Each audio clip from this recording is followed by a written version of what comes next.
Chinese patrols in contested waters and a new Chinese garrison on a disputed island put rival claims to the South China Sea front and center at this week's forum of the Asia-Pacific Economic Cooperation.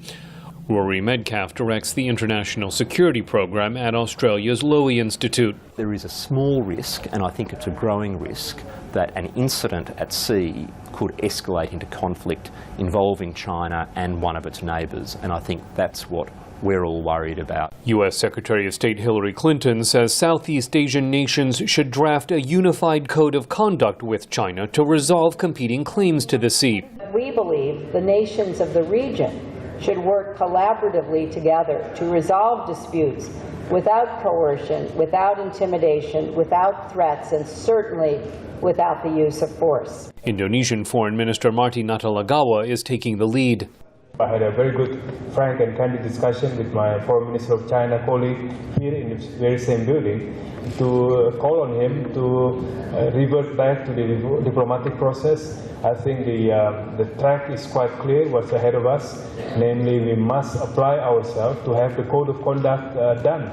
But the Association of Southeast Asian Nations failed to agree on a code of conduct in July. Justin Logan of Washington's Cato Institute says this week's APEC summit may do no better. I think bringing in different countries will create a different dynamic, although in all likelihood many of the countries that were involved in the first go-round will be very, very reticent to get back involved again, seeing that the sort of sour outcome that happened in ASEAN. Resolving the standoff is complicated by Chinese wariness of the Obama administration's greater military and economic involvement in Asia. Chinese Foreign Ministry spokesman Hong Lei. We have noticed the United States has said many times that it will not hold a position on the South China Sea issue.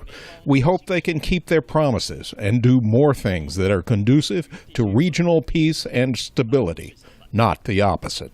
Before APEC, Secretary Clinton has tried to soothe tensions with China. We want to see them play a positive role in navigation and maritime security issues.